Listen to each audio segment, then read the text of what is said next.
오늘 우리에게 주시는 하나님의 말씀을 같이 읽겠습니다. 하나님의 말씀은 구약 성경 출애굽기 4장 18절에서 31절까지 말씀입니다.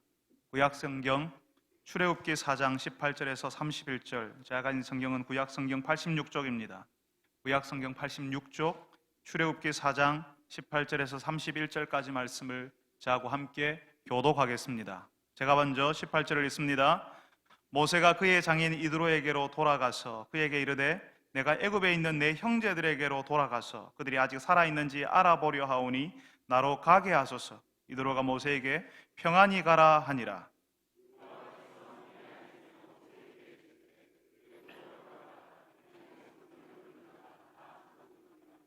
모세가 그의 아내와 아들들을 나귀에 태우고 애굽으로 돌아가는데 모세가 하나님의 지팡이를 손에 잡았더라.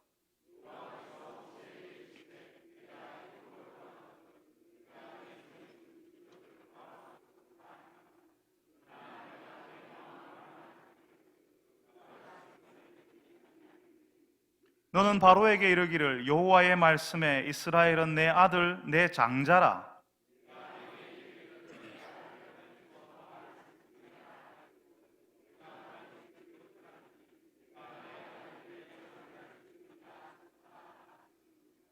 모세가 길을 가다가 숙소에 있을 때에 여호와께서 그를 만나사 그를 죽이려 하신지라.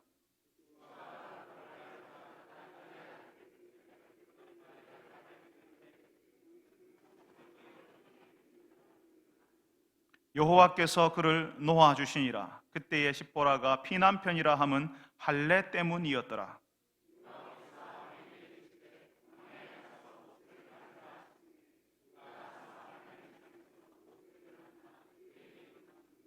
모세가 여호와께서 자기에게 분부하여 보내신 모든 말씀과 여호와께서 자기에게 명령하신 모든 이적을 아론에게 알리니라.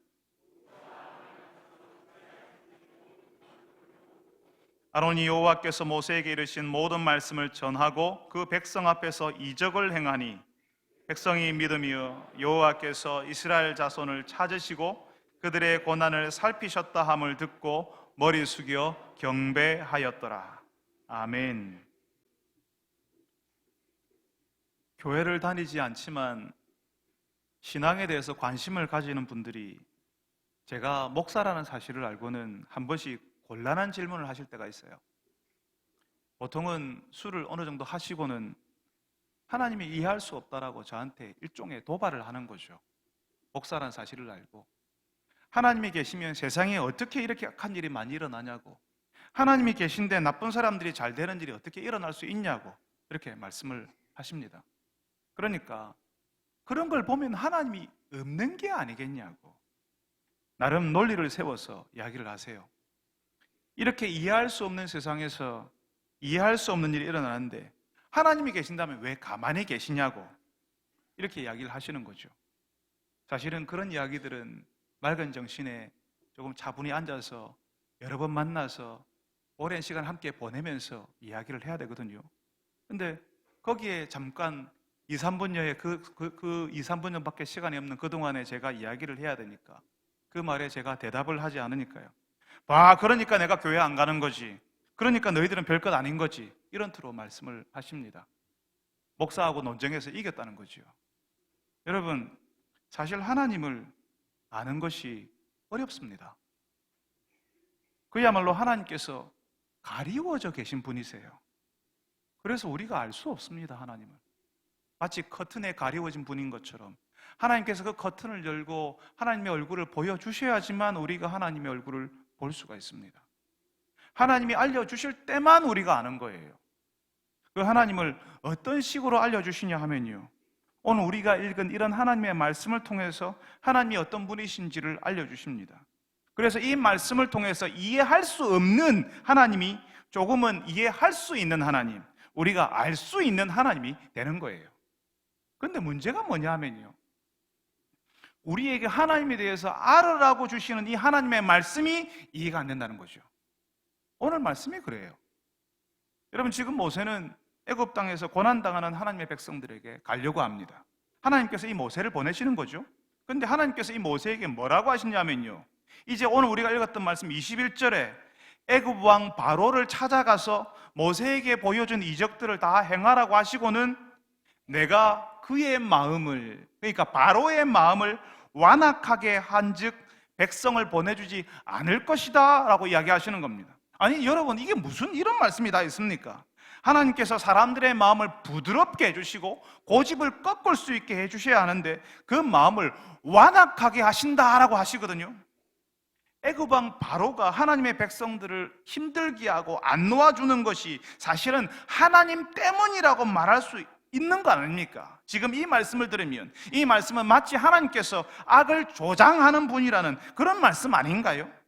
비록 사람들이 잘못했어도 하나님이 내 마음을 완악하게 했으니까, 나를 고집스럽게 만들었으니까 내가 그랬지라고 하나님께 그 책임을 돌리도록 빌미를 주는 말씀인 것처럼 보입니다.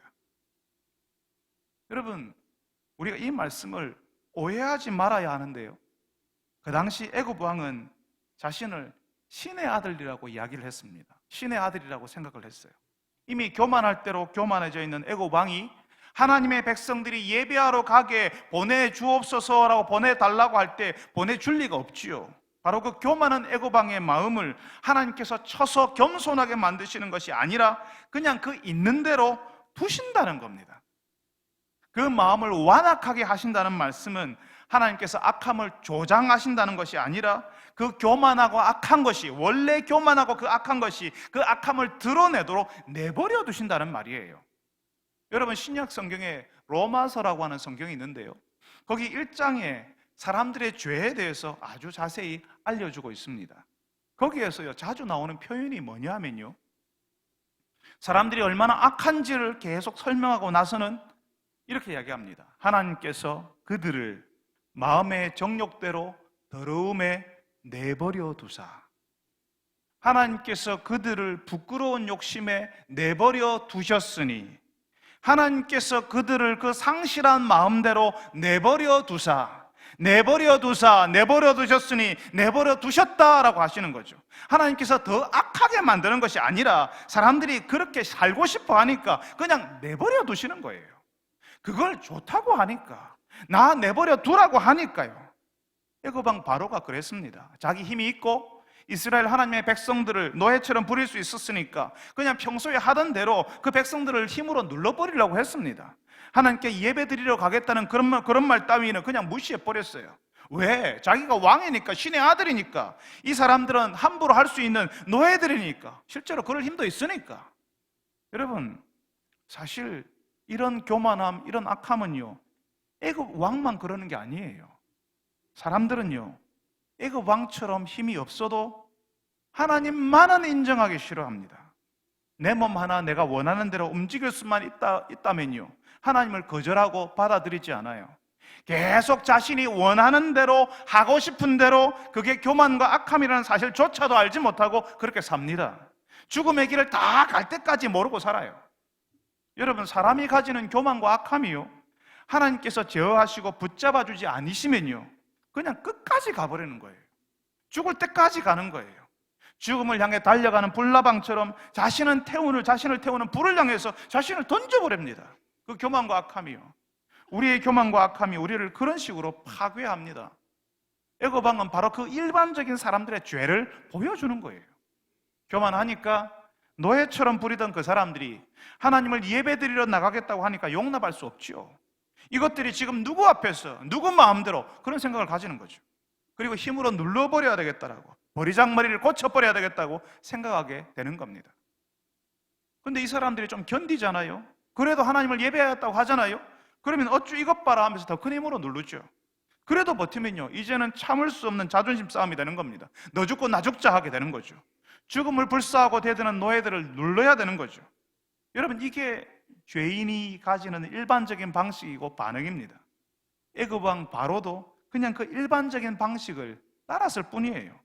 하나님께서 그 마음을 더 악하게 만들고 악을 조장하신 것이 아니라 그냥 하나님이 그 악함을 악한 대로 내버려 두신 거예요. 그러면요 꼭 사람들이, 이런 분들이 계시거든요. 아니, 하나님이 왜 그걸 안 말리시고 그 사람이 계속 악한 짓을 하도록 내버려 두셨대? 여러분, 죄인의 특징이요 지가 잘못한 것을 하나님께 책임을 돌리는 거예요. 늘 그랬어요. 저 사람 때문에 그랬습니다. 저 남편 때문에 내가 그랬고, 아내 때문에 내가 이렇고, 하나님 때문에 이렇게 됐습니다라고 말하는 거예요. 진짜 진부한 스토리죠. 그러니까 하나님이 그 마음을 완악하게 하신다는 말을 오해할 필요 없습니다.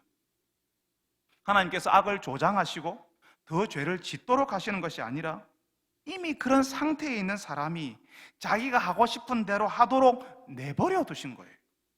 여러분, 오늘 말씀에서는요, 하나님께서 애굽 왕의 교만과 악함을 그냥 내버려 두시는 이유가 있습니다. 이 애굽 왕의 교만과 악함이요, 하나님이 누구신지를 드러내는 배경이 되는 거예요. 우리는 이 출애굽기를 계속 읽어보면요, 정말 악하게 하나님의 백성들을 학대하는 장면이 나오게 됩니다.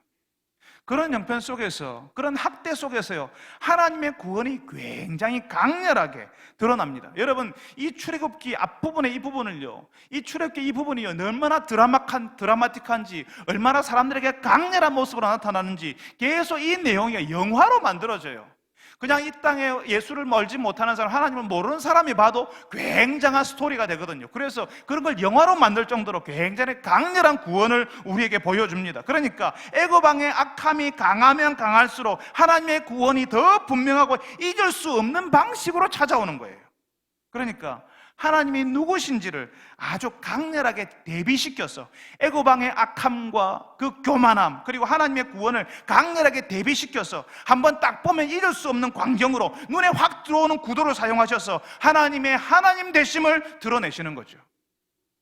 애굽 왕의 그 교만과 악함 때문에 하나님의 백성들은 말할 수 없는 고초를 겪을 것인데, 그때 오히려 그 고통스러운 그 순간이 오히려 하나님이 어떤 분이신지를 하나님의 백성들에게 확실하게 알려주는 기회가 되게 하시겠다, 그런 하나님을 드러내시겠다 하시는 겁니다. 어둠 속에서 성령물 하나 딱 그으면 그 빛이 굉장히 밝게 느껴지잖아요. 어둠 속에서 LED 등불이 하나 켜지면요, 눈에 띄게 사람들이 와, 밝아졌다라고 느끼는 것처럼 그렇게 하나님의 존재를, 하나님의 구원하심을 보여주시겠다고 말씀하시는 겁니다.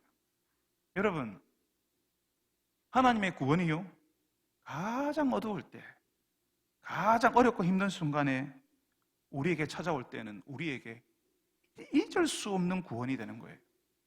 우리가 잊을 수 없는, 잊을래야 잊을 수 없는 그런 구원이 되는 거예요. 우리의 평안한 날에 아무 고민 없을 때 유아 세례받고 나이가 되어서 입교 문답하러 찾아온 청년에게요, 예수 믿습니까? 구원받은 사실을 알고 있습니까? 물으면요, 그냥 예 하고 대답해요.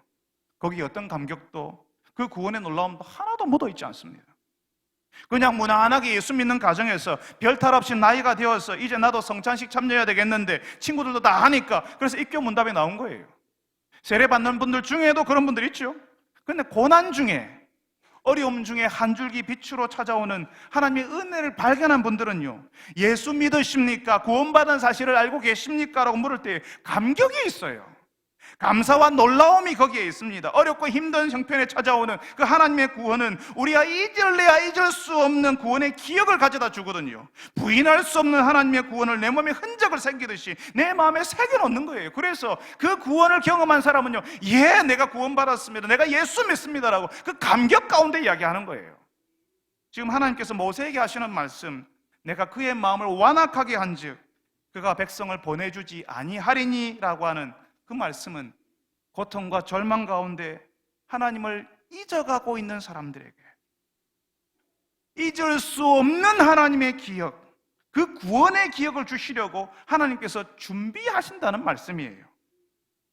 그 하나님의 구원이 어렵고 힘든 날을 보내고 있는 성도 여러분의 일상에 찾아오게 되기를 바랍니다.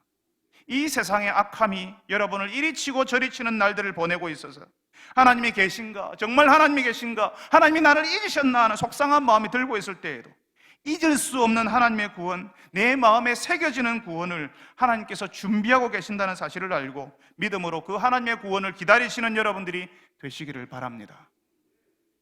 이제 하나님의 그 말씀을 들었어요. 그래서 이제 모세가 애굽으로 가려고 합니다. 근데 다시 정말 이해할 수 없는 하나님의 모습이 다시 등장합니다. 이번에는 하나님께서요, 모세를 죽이려고 하시는 거예요. 오늘 우리가 읽었던 말씀 24절에 모세가 길을 가다가 숙소에 있을 때 여호와께서 그를 만나사 그를 죽이려 하신지라. 여러분, 이것도 이해가 안 되고요. 그러니까요, 그 모세의 아내가 나타나서요, 자신의 아들의 그 포피를 베어가지고 할례를 행하는 것도, 그래서 그 자신의 남편에게, 모세에게 그걸 그 발에 갖다 대면서 당신은 내 피남편이다 라고 하는 것도, 이게 이해가 안 되는, 정말 이해할 수 없는 말씀처럼 우리에게 보입니다. 왜? 하나님께서 모세를 부르셨잖아요. 하나님의 일을 하러 지금 가야 되잖아요.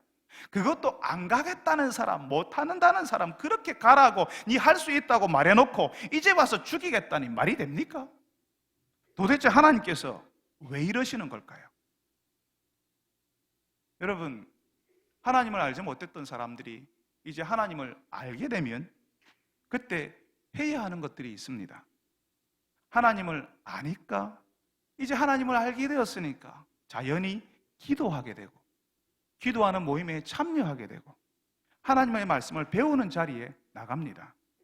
하나님을 알게 되니까, 나도 섬겨야 되겠다, 나도 봉사하는 현장에 가야 되겠다 하고 봉사하고 섬기고 봉사하는 현장을 찾아요. 하나님의 백성으로 내가 당연히 해야 하는 것들을 하기 시작합니다. 하나님을 모를 때는 못하는 거거든요. 할 수도 없어요. 하나님께서 요구하지도 않습니다.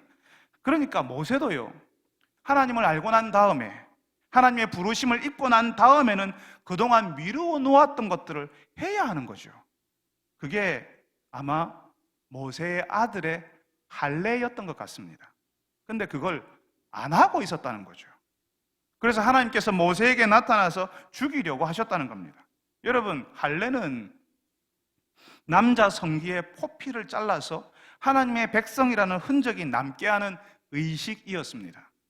그게 하나님을 모르는 사람들에게는요, 그거 왜 하는데, 그게 뭐가 중요한데 하겠지만, 그 당시 하나님의 백성들에게는 하나님의 백성을 드러내는, 백성이라는 사실을 드러내는 정체성의 문제였어요.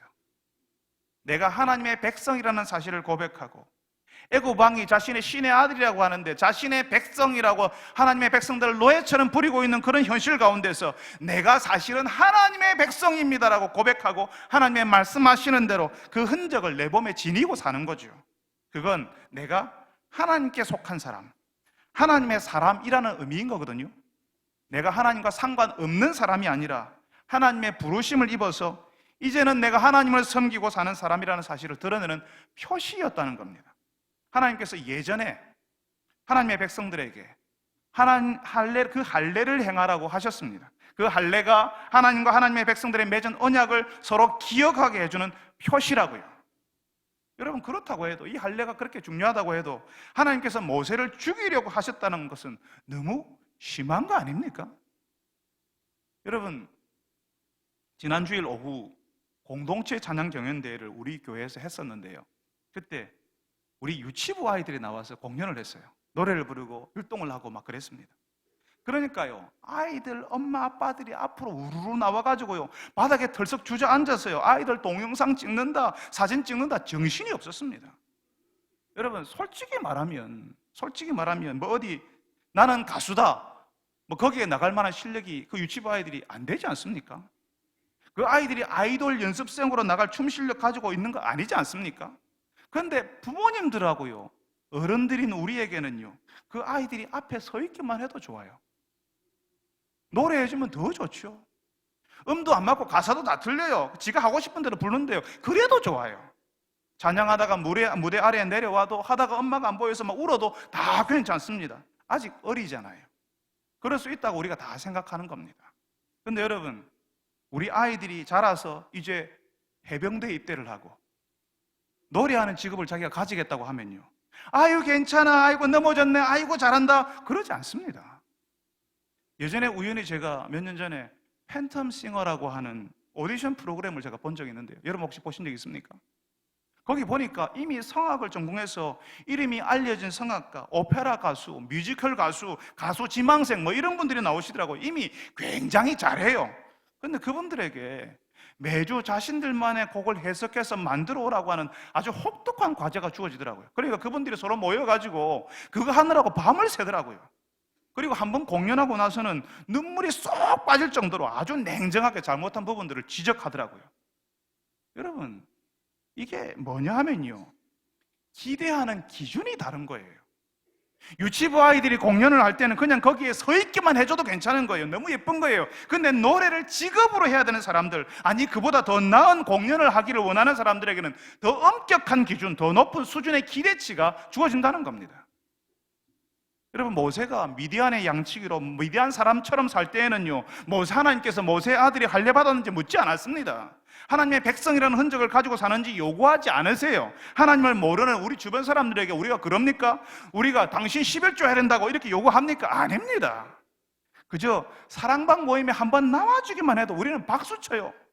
주일날 예배하는 자리에 나왔다고 하면요, 우리가 할렐루야 합니다. 우리 사랑방장 모임에서 새 가족 왔다 하면 서로 박수 쳐주고요, 저 사랑방에 새 가족이 왔대요 하면 우리가 기뻐합니다. 그냥 한번 나와주기만 해도 우리가 너무 좋은 거예요. 아직 하나님을 모르는 분이니까. 이제 하나님을 알아가야 하니까. 근데 이미 하나님을 알고 그 하나님의 부르심을 따라서 하나님의 일을 감당하는 사람에게는 다른 기준이 있는 거예요. 장로님이 교회 왔다고 우리 즐거워하는 사람이 있습니까? 권사님이 성도들 앞에서 인사 한번 했다고 야 진짜 감사합니다 하는 분이 있습니까? 그거 당연한 거예요. 그것 가지고 놀라워하지 않습니다. 주일에 교회 나왔다고 할렐루야 한다든지 11조 한다고 와 대단하다고 그러지 않아요. 그거 당연한 거예요. 하나님을 더 깊이 알고 하나님께서 맡기신 사명이 있는 사람일수록 하나님의 기준은 높고 하나님의 기대치는 더 커지는 겁니다. 모세가 하나님의 부르심을 따라서 애굽에서 고통당하는 하나님의 백성들을 구하러 가는 거잖아요. 하나님의 살아계심을 드러내고 하나님께서 모세를 보내셨다는 사실을 알리러 가는 거잖아요. 하나님께서 그러시거든요. 우리가 이전에 읽었던 출애굽기 2장 24절에 하나님이 그들의 고통 소리를 들으시고 하나님이 아브라함과 이삭과 야곱에게 세운 언약을 기억하셨다라고 하거든요. 그때 그 언약이 어떤 언약이냐면요, 하나님이 우리의 하나님이 되고 우리는 하나님의 백성이 된다고 하는 언약이에요. 그 언약이 하나님과 우리를 묶어주는 거거든요. 그 언약이 하나님과 우리를 관계 있는 사이로 만드는 거예요. 그 언약 때문에 하나님께서요, 하나님의 백성들에게 할례를 받으라고 하신 거예요. 내가 하나님이라는 사실을 확실하게 드러내겠다. 그러니까 너희들도 하나님의 백성이라는 사실을 확실하게 드러내라라고 이야기하시는 겁니다. 내가 누구인지, 하나님의 백성이라고 하는 정체성, 내가 누구의 사람인지를 확인하는 표시를 확실하게 가지라고 말하시는 거죠. 하나님이 이전에 맺었던 언약을 기억하셔서 하나님의 백성을 구하시겠다고 하시는데, 하나님의 그런 하나님이라고 말하러 가는 모세가 자신의 아들은 할례를 안 받았어요. 그리고 그게 그렇게 중요한지도 몰라. 그게 말이 되냐고요. 하나님의 백성들을 이끌 사람으로, 그리고 애굽 왕에게는요, 하나님의 백성들 대표로 만나야 하는데 그 과정에서 이미 하나님의 백성이라는 언약을 중요하게 여기지 않는다면 이거 안 되는 거거든요. 하나님께서요, 모세에게 애굽 왕 바로에게 할 말을 가르쳐 주시면서 하나님의 백성들을 내 아들, 내 장자라고 이야기를 하세요. 22절에 나와 있죠. 여러분, 그 시대의 장자는요, 우리 시대의 장자하고는 많이 달라요. 그 시대의 장자는 그 가정의 다음 세대를 대표하는 사람이었고 합법적인 상속자였습니다. 그 사람에게 모든 권위가 다 가는 거예요. 그 집안의 대를 잇고 그 아버지의 명예를 드높일 책임을 가진 사람이었습니다. 말하자면 아주 특별한 존재였다는 거죠. 하나님께서는 그 하나님의 백성들을 그런 특별한 존재, 내가 꼭 지켜줘야 할 중요한 사람이라고 여기신다는 겁니다.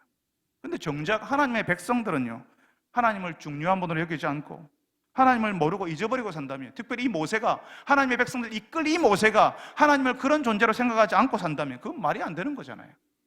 할례를 받지 않았다는 말은 하나님을 중요한 분으로 여기지 않았다는 말이고, 할례를 행해서 내 언약을 기억하라, 네가 누구의 사람인지를 알라라고 하시는 하나님의 말씀을 가벼이 여기는 거예요. 그런 사람이 백성들의 대표이고 하나님을 대신해서 하나님의 말씀을 선포한다는 것이 웃기는 일이죠.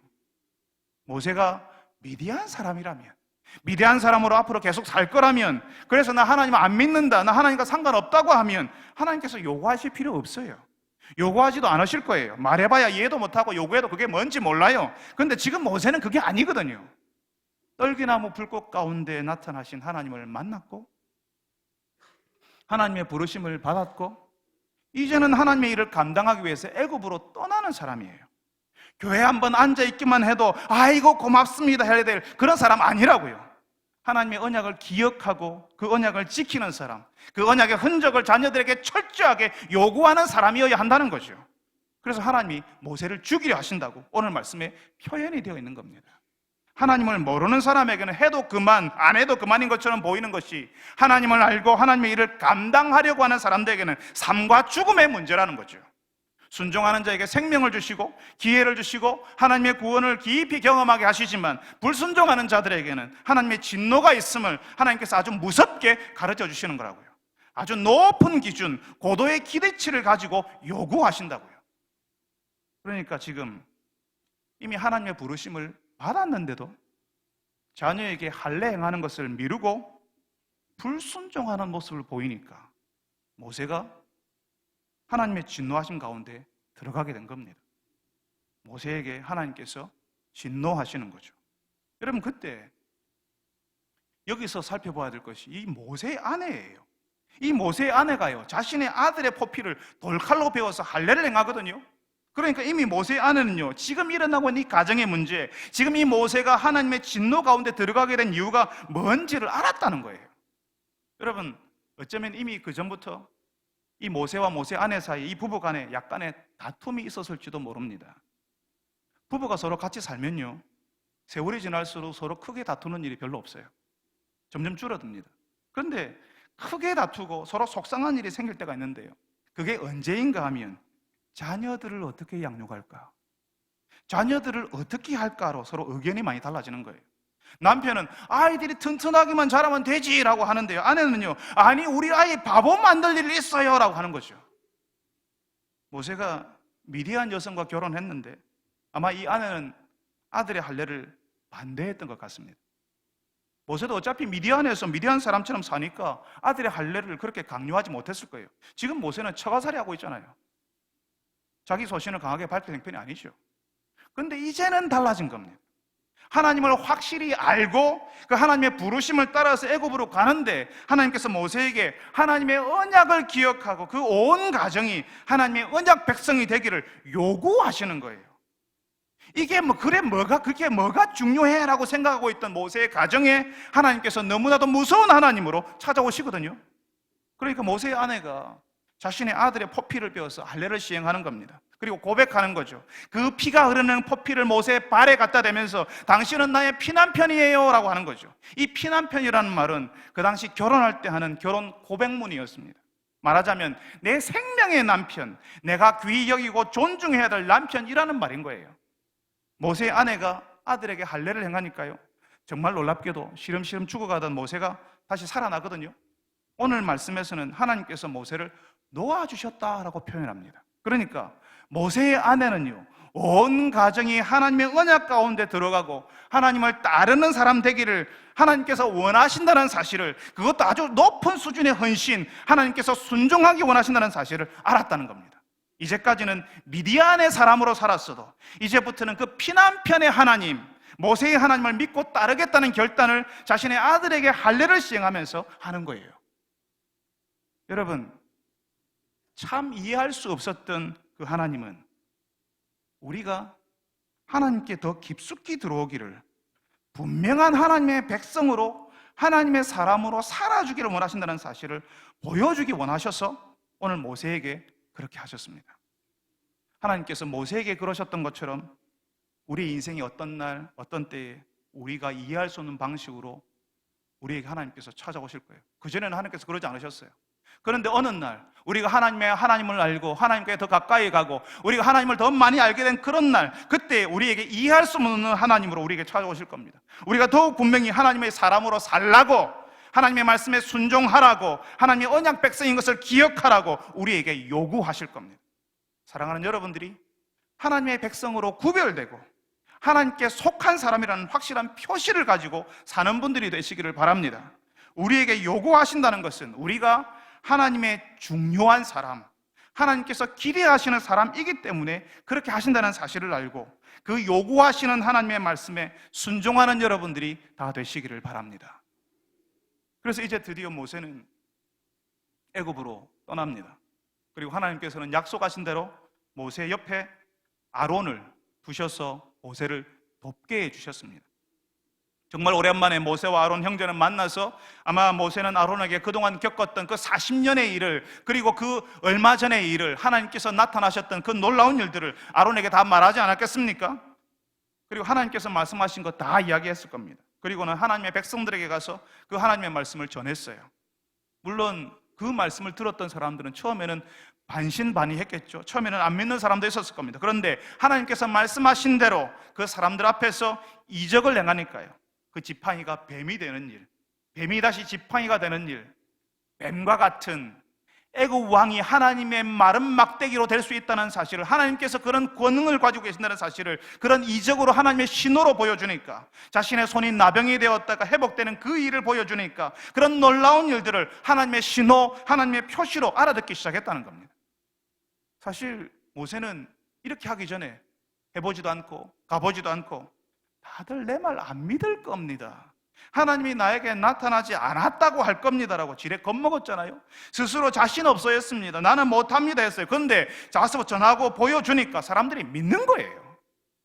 하나님께서 말씀하신 대로 전하고 보여주니까, 하나님께서 우리에게 오셨다고, 하나님께서 우리와 함께 하시는 신호라고 사람들이 받아들인다는 겁니다. 여러분, 이 사람들이요, 지금 모세가 전하고 있는 이 사람들이요, 오랫동안 하나님을 잊고 살았어요. 잊어버리고 사니까 하나님을 예배하지도 않지요.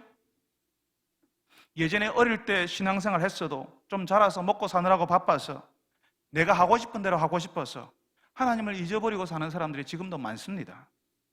예전에 어릴 때 예배 드리는 사람이었다 할지라도 하나님을 그 생활 속에서 잊어버리니까요, 예배 드리는 것도 안 하게 돼요. 함께 있는 사람들이 하나님을 예배 드리는 것 원하지 않으니까 나도 같이 안 하게 되는 거죠. 모세 시대 사람들이 애굽 땅에서 그랬습니다. 애굽 사람들이 원하지 않으니까 나도 그런 사회 속에서 내가 살아남기 위해서 하나님을 찾지 않는 거죠. 거기에서 살고 싶어서 하나님을 찾지 않는 거예요. 예배드리지 않는 거예요. 생활이 너무나 고달픈데 강제노동에 시달리고 자신의 아이를 제한해서 통제하는 그 사회가 너무나 불의한데 어떻게 해야 될지를 모르는 거죠. 그래서 그냥 버티고 있는 거예요. 근데 모세가 아론이 가서 뭐라고 해요? 하나님께서 내 아들, 내 장자를, 너희들이 내 아들이고 내 장자다, 내가 너희들을 찾고 싶다, 너희들의 아픔을 내가 이미 알고 있다라고 이렇게 전하잖아요. 사람들은 설마 그럴 리가, 하나님 내 아픔을 어떻게 알아, 우리가 이렇게 힘든 거 하나님 어떻게 알아, 이런 마음이 들었지만 하나님이 보여주시는 기적, 변화를 보여주니까요, 그러니까 사람들이 하나님께로 돌아오기 시작했다는 겁니다. 오늘 말씀 31절에 백성이 믿으며 여호와께서 이스라엘 자손들을 찾으시고 그들의 고난을 살피셨다 함을 듣고 머리 숙여 경배하였더라라고 합니다. 여러분, 하나님이 이해할 수 없는 것이 바로 여기에 또 있습니다. 하나님을 위해서 산 적이 없고 하나님께 헌신한 적이 없는 사람들을 위해서, 오히려 하나님을 잊어버리고 있는 사람들을 위해서 하나님께서 오신다는 거예요. 그 사람들을 향하여서 나의 특별한 존재, 내 아들, 내 장자라고 하거든요. 여러분, 우리 인생 어느 때에 거부할 수 없는 방식으로 찾아오셔서 우리를 하나님의 자녀로 삼아주시는 거예요. 진짜 이해할 수 없습니다. 하나님을 위해서 아무것도 한 적이 없거든요. 하나님을 위해서 내가 헌신한 적도 한 번도 없어요. 그런데 그런 인생을 하나님께서 찾아와 주셔서, 더 놀라운 것은 그렇게 찾아와 주셔서 우리를 하나님의 자녀로 삼아주신다는 겁니다. 더 놀라운 것은 그렇게 찾아오시는 하나님이 믿어진다는 거예요. 모세는 안 믿을 거라고 했거든요. 그 사람들은 안 믿을 겁니다, 소용없을 겁니다 했거든요. 그런데 그 사람들이 오늘 말씀을 보니까 하나님을 믿고 예배했다고 하는 거죠. 하나님을 떠났던 사람들, 하나님을 모르는 사람들이 하나님을 어떻게 알게 되냐 하면요, 하나님이 우리 인생을 아시고 우리 형편을 아시고 우리의 슬픔을 돌아보신다는 사실을 들을 때입니다. 하나님이 우리 인생과 상관 없는 분인 줄 알았는데 하나님이 우리 인생과 상관 있는 분이라는 사실을 우리가 듣게 될 때에 그 하나님께 눈을 돌리게 되고요, 그 하나님이 보여주시는 기적, 그 변화, 그 하나님의 살아계심을 드러내는 표시를 우리가 보게 될 때에 우리가 하나님을 인정하고 의지하게 되는 겁니다. 그리고 그 하나님을 예배하게 됩니다. 사랑하는 여러분, 혹시 모세처럼 내가 말해도 안 믿을 겁니다, 내가 이야기해도 소용없을 겁니다 하는 생각을 가지고 계시지 않으셨나요? 하나님께서는 모세에게 가서 말하라고 했고 그냥 보여주라고 했어요. 그래서 말하고 보여주니까 안 믿을 것 같았던 그 사람들이 하나님을 예배하게 되었다고 하거든요. 여러분, 우리가 모르는 이야기 할 필요 없습니다.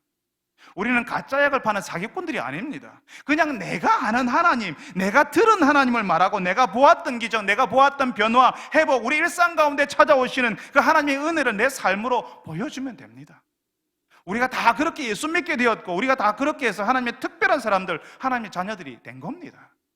사랑하는 여러분들이 사랑방에서 여러분의 가정과 일터에서 하나님을 말하고 여러분의 삶 속에 행하신 그 하나님의 일들을 보여주는 분들이 되시기를 바랍니다. 하나님의 이해할 수 없는 그 일이 지금도 우리 가운데 계속되고 있음을 여러분이 알고 그 놀라운 일들을 경험하는 여러분들이 다 되시기를 바랍니다. 우리 같이 한번 기도합시다.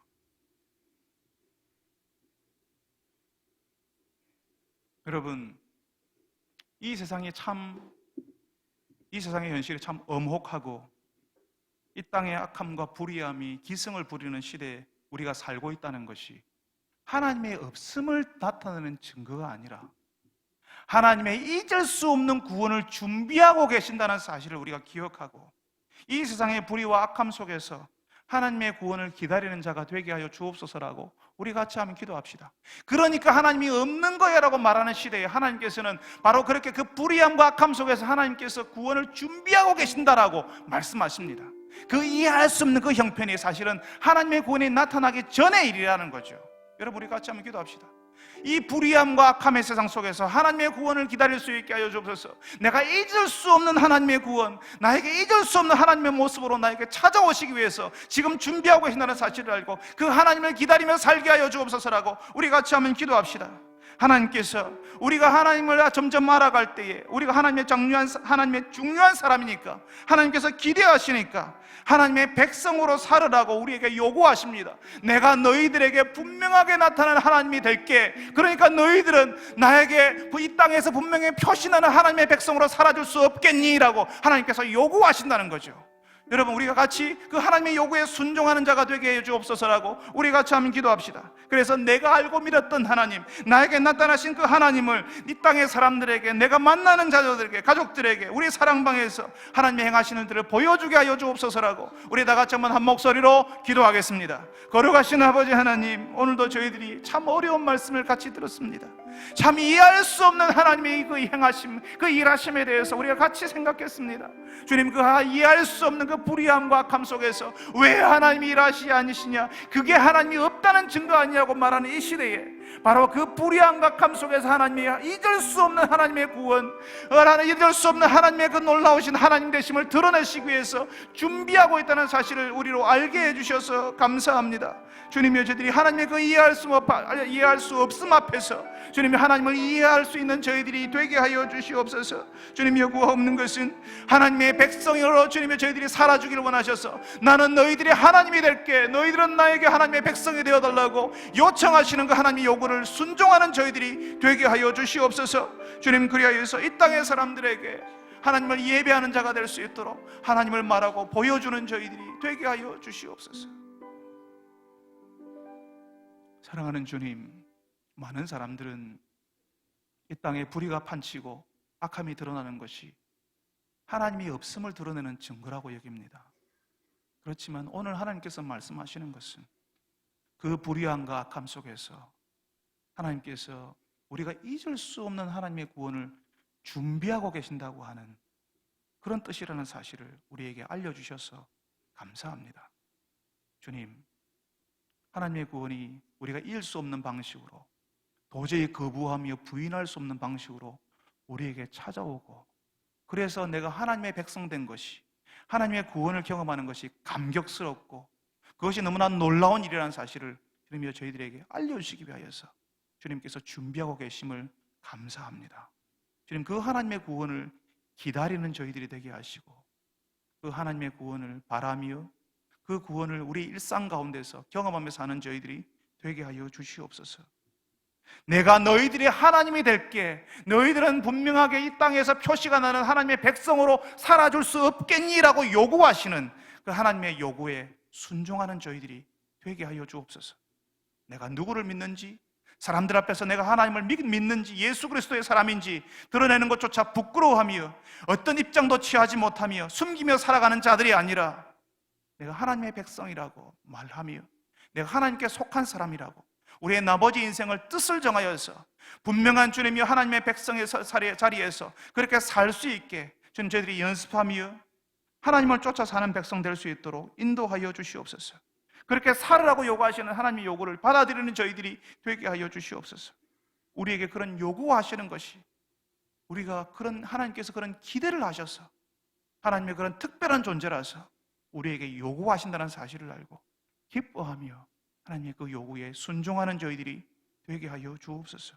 그래서 이 땅의 사람들에게, 우리와 함께 있는 자들에게 하나님의 그 말씀하신 이해할 수 없는 하나님이 우리에게 어떤 사랑으로, 한 번도 하나님 앞에 헌신한 적도 없고 하나님 위해서 살아본 적이 없는 그런 인생을 향하여서 구원의 손길로 찾아오시는 그 하나님의 놀라우신 은혜를 이 땅의 사람들에게 말하는 저희들이, 보여주는 저희들이 되게 하여 주시옵소서.